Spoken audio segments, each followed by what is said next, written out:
Saudara, gelar perkara khusus kasus dugaan pencemaran nama baik, fitnah, dan manipulasi data elektronik terkait dengan tudingan ijazah palsu mantan Presiden Joko Widodo berakhir Selasa dini hari. Penyidik sempat menunjukkan ijazah Joko Widodo kepada tersangka. Tim kuasa hukum menilai kliennya tidak pantas dijerat dengan pasal 32 dan 35 Undang-Undang ITE yang ancaman hukumannya 8 dan 12 tahun penjara. Meski sempat ditunjukkan ijazah Jokowi, tersangka Roy Suryo tetap meyakininya palsu berdasarkan analisa foto dan usia kertas.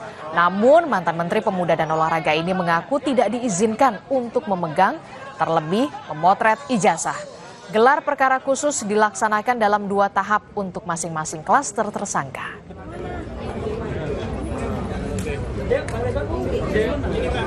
Selama proses berdiskusi, kita tidak melihat sesungguhnya ada sesuatu yang pantas dikenakan kepada mereka bertiga ini.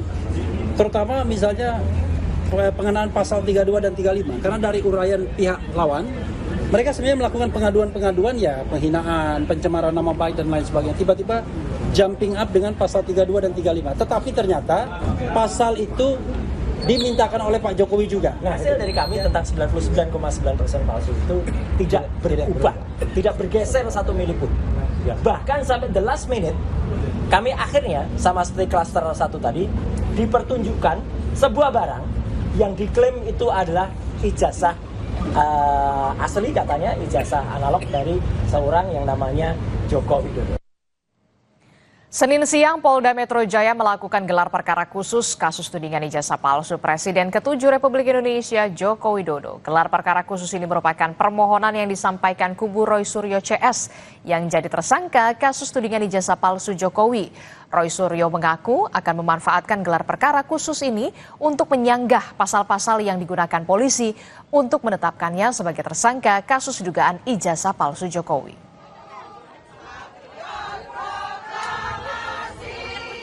Ini dimulai dari awalnya ada dari mana? Orang yang membuat persoalan ini jadi gaduh adalah orang yang causa prima atau penyebab pertamanya adalah Joko Widodo sendiri. Yang pada tahun 2013, tepatnya tanggal 28 Juni, bertempat di salah satu kampus, dia mengaku dengan sendirinya bahwa IP dia tidak ada 2 atau kurang dari 2. Dan itu tidak pernah diralat sampai dengan sekarang. Dan itu selalu kita mendengar berbeda-beda. Pada saat gelar perkara di Mabes Polri, kita mendengar data katanya IP-nya ada yang bilang 3,5, ada yang IP-nya 2,5 dan lain sebagainya. Dan terakhir kita bilang rektor sendiri mengatakan IP-nya 2,5 atau lebih sedikit, atau standarnya minimal 2,5. Ini kan aneh. Jadi dialah, kalau mau ditanya siapa penyebab gaduh, dialah yang penyebab gaduh.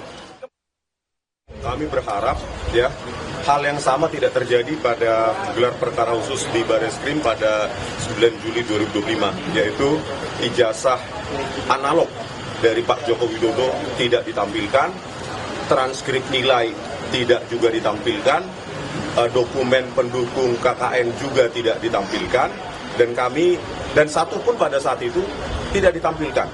Dokumen analog apapun, baik yang analog maupun digital, itu tidak ditampilkan. Mudah-mudahan hal tersebut tidak terjadi lagi hari ini. Ya, jadi kami akan mendengarkan dulu ya kajian-kajian dari para ahli dari Polda Metro Jaya maupun dari pihak Pak Jokowi yang menuduh kami mengedit, memanipulasi dengan cara yang tidak ilmiah. Sementara kuasa hukum Presiden ke-7 Republik Indonesia Joko Widodo Yakub Hasibuan bilang gelar perkara khusus ini untuk memaparkan progres penanganan kasus tudingan ijazah palsu Jokowi. Mulai dari proses awal penanganan hingga pemaparan langkah-langkah selanjutnya yang akan dilakukan penyidik dalam kasus ini.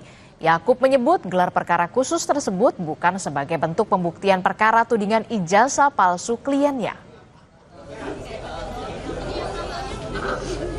Para penyidik, ya kami menghormati dan kami hadir di sini.